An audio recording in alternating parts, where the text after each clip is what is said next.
तो चैप्टर की स्टार्टिंग होती है, हमें बताया जाता है अकेडमी का सबसे टॉप और सबसे बड़ा बखेड़ा खड़ा करने वाला स्टूडेंट जो कि ग्रेजुएट हो चुका है। तभी कोई कहता है हे वर्नेल। तो हाँ भाई, इसका नाम है बखेड़ा खड़ा करने वाला स्कॉलर वर्नेल मार्क्वेस। अब जिसने हमारे वर्नेल को आवाज लगाई होती है उसे वर्नेल देखकर चौंक जाता है। कहता है क्या तुम यहाँ पर कैसे आ गए। अब वे जो बंदे होते हैं वे हमारे वर्नेल के पास आकर उसके कंधे पर हाथ रखते हुए कहते हैं जो चीजें हमारे बीच में हुई हैं उसके बाद तो हमें यहाँ पर आना ही था ना। सच में ना जाने तुमने कितनी परेशानियां खड़ी करी होंगी जिस वजह से तुम्हें मेसी स्कॉलर कहा जाता है। एनीवे कांग्रेचुलेशन तुम्हारे ग्रेजुएट होने पर। तो फिर हमारे रुपयों को वापस करने का टाइम आ चुका है। जिनकी बातों को सुनकर उसके भी पसीने छूटने लगते हैं। वे कहता हाँ। तो भाई इसकी संपत्ति यानी कि जमीन जायदाद धन रुपया पैसा कुछ नहीं है इसके पास है सिर्फ कर्ज। और उसी कर्ज के रुपयों को वसूल करने के लिए वे लड़के आए होते हैं इसके पास जहाँ पर हमारा वर्नेल अपने घर पर आ चुका होता है। तो उसके बाद उसके पीछे ही वे लड़के भी आ जाते हैं जो कि कहते हैं आखिरकार तुम हमारे रुपयों को कब देने वाले हो। वर्नेल भी माफी मांगता है और कहता है प्लीज मुझे थोड़ा और टाइम दो, मैं इतनी जल्दी कैसे दे सकता हूँ तुम्हारे रुपयों को। जिस बात को सुनकर वह बंदा भी गुस्सा हो जाता है। वह कहता है क्या और टाइम, मैं सालों से तुम्हारा ग्रेजुएट होने का इंतजार कर रहा था और अभी भी तुम कह रहे हो कि तुम्हें और टाइम चाहिए। और को ये क्या पड़ा हुआ है, किसी एनिमल की डेड बॉडी। वर्नेल भी बताता है कि यह किसी एनिमल की डेड बॉडी नहीं है बल्कि एक मॉन्स्टर की डेड बॉडी है।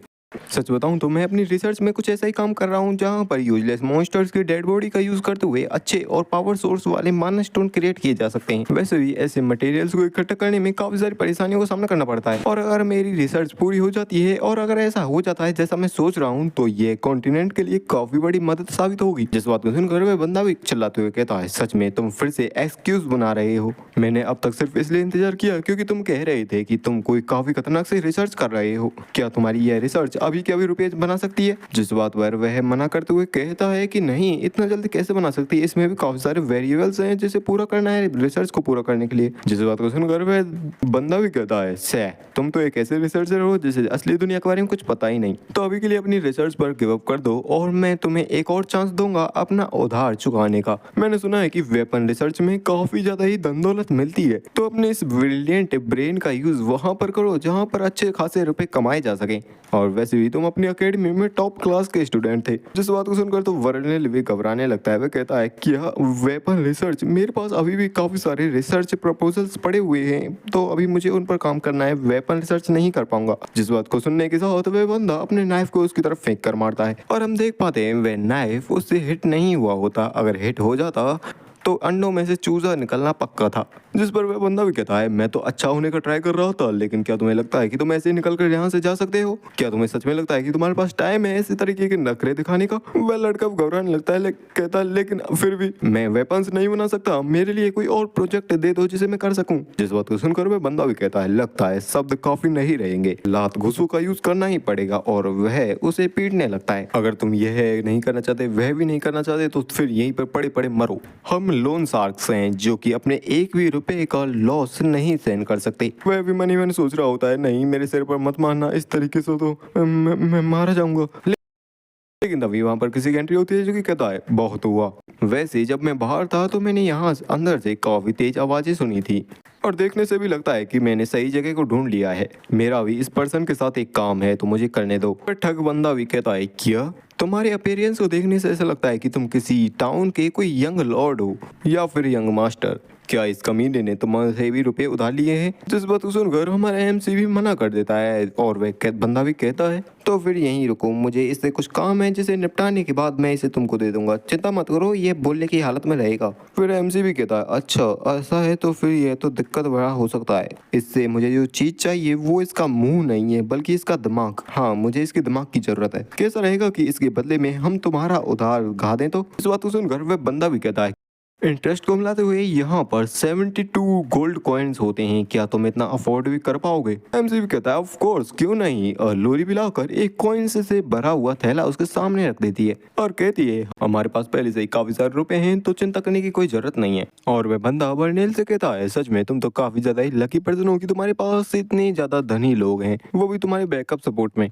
तो फिर इस कमीने के उधार को चुकाने के लिए इतने रुपए और वह रुपयों को लेने लगता है, लेकिन तभी लूरी उसके हाथ को पकड़ लेती है। जहाँ पर फ्रेडा भी कहता है हमारी डील अभी तक पूरी नहीं हुई है, तो आखिरकार तुम्हें क्या लगता है तुम कहाँ पर अपने हाथों को रख रहे हो। जिस बात को सुनकर वह बंदा भी चौंक जाता है। वह कहता है क्या अब तुम अपने शब्दों से मुकरने तो नहीं वाले। जहाँ पर फ्रेडा भी कहता है मैंने पक्के तौर पर कहा था कि मुझे उस पर्सन का सिर चाहिए, लेकिन अब तुमने उसे इतना अच्छे से पीट दिया है कि मुझे नहीं लगता कि वह अच्छे से काम भी कर पाएगा। अब अगर तुमने मेरी प्रॉपर्टी को इतना बुरी तरीके से पीटा है और उसे हार्म पहुंचाया है, तो क्या तुम्हें कॉम्पनसेट नहीं करना चाहिए। वह बंदा भी कहता है क्या तुम एक पर्सन को प्रॉपर्टी कह रहे हो, क्या ये नॉनसेंस नहीं है, तुम क्या कह रहे हो।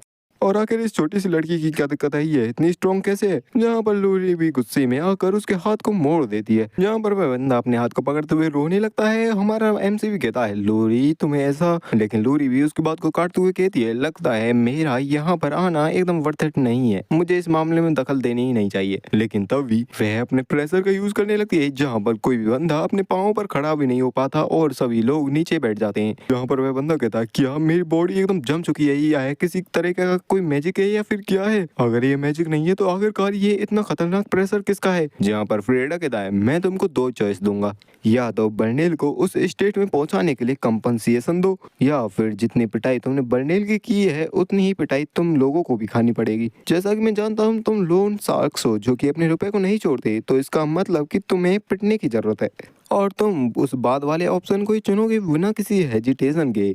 तो अब तुम्हें अपना सही वाला शेयर लेना पड़ेगा और तुम्हारा यह सारा चीजें सेटल हो जाएंगी। जहाँ पर लूरी भी तैयार हो चुकी होती है उनकी अच्छी तरीके से पिटाई करने के लिए, और उसके बाद हमें उस घर से काफी जोरों की चिल्लाने की आवाजें सुनाई देती हैं।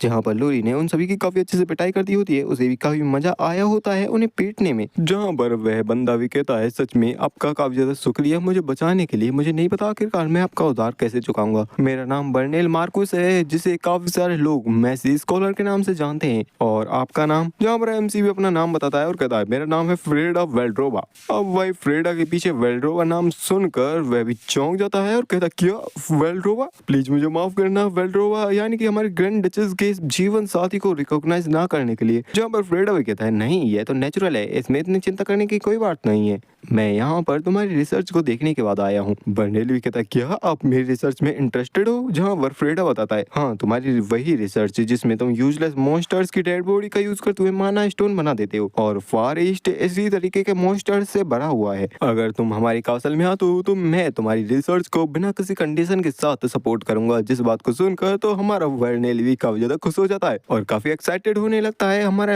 एमसी भी बताता है और इतना ही नहीं हम तो उनको फंड्स भी देंगे, फैकल्टी देंगे, और जितनी भी चीजों की तुम्हें जरूरत पड़ेगी सारी चीजें तुम्हें दी जाएंगी। जिस बात को सुनकर लोरी भी धीरे से कहती है क्या ये सारी चीजें ठीक रहेंगी। हमारा एमसीयू उसकी बात को इग्नोर करते हुए उस बर्नेल से कहता है इस बदले में तुम्हें रिसर्च के रिजल्ट से कुछ अच्छे वेपन बनाने होंगे। जिस बात को सुनकर बर्नेल भी चौंक जाता है और कहता है क्या आपने कहा वेपन्स, फिर मैं इसे एक्सेप्ट नहीं कर सकता। वेपन्स ऐसी चीजें होती हैं जो कि लोगों को खत्म करती हैं और शांति को डिस्ट्रॉय कर देती हैं। मैं इस पूरी जगह को एकदम शांतिपूर्ण रखना चाहता हूँ। यहाँ पर फ्रेडा भी कहता है मुझे पता है कि तुम शांति को काफी ज्यादा ही पसंद करते हो, लेकिन वे मॉन्स्टर्स जिन्हें तुम रिसर्च के लिए यूज करते हो, क्या तुम्हें कुछ आइडिया भी है आखिरकार उस एक मॉन्स्टर को मारने में कितने सारे लोग मर जाते हैं फॉरेस्ट में। और क्या तुम्हें पता है हर 3 दिनों में ग्रैंड डचेस फ्रंट लाइन पर जाती है उन मॉन्स्टर्स को रोकने के लिए और उन्हें खत्म करने के लिए। और वे ऐसे मॉन्स्टर्स होते हैं जो कि एक इंस्टेंट में पूरी सिटी को खत्म कर सकते हैं, और हर बार ग्रैंड डचेस वहाँ फ्रंट लाइन पर जाकर अपनी जान को रिस्क में डालती हैं, उन मॉन्स्टर्स से लड़ती हैं। और जो लोग इस फैक्ट के बारे में नहीं जानते वे इन सैक्रिफाइस के ऊपर बिना कुछ जाने ही शांति से खड़े रहते हैं और शांति में जीते हैं। इसमें कोई गलत बात तो नहीं है। इसी वजह से मुझे कोई ऐसा पर्सन चाहिए जो कि ऐसे वेपन्स बना सके जो कि ऐसे खतरनाक मॉन्स्टर्स का खात्मा कर पाएं, और इसी चीज से हम उनके उस बर्डन को थोड़ा हल्का कर पाएंगे। और इसी तरीके से तुम जिसे हर कोई मॉक करता रहता है एक चीफ रिसर्चर के रूप में कासल में अपॉइंट किया जा सकता है। और उस लेटर को देखते हुए वह सोचता भी है क्या एक अपॉइंटमेंट लेटर, लेकिन वह अभी भी घबरा रहा होता है। वह कहता है क्या मेरे लिए उन वेपन्स को बनाना फिर भी काफी ज्यादा। और बताया जाता है वर्नेल मार्क्वेस द मैसी एक ऐसा स्कॉलर है जो एक दिन एक मैजिक टेक नाम की अलग ही एरा में इस दुनिया को ले जाएगा और फ्यूचर में इसे जाना जाएगा एक ऐसे पर्सन के तौर पर जो कि शांति को प्रोटेक्ट करने के लिए वॉर का रिस्क लेने के लिए भी तैयार हो जाएगा। और वही इसी के साथ ये चैप्टर यही एंड होता है। Thanks for watching.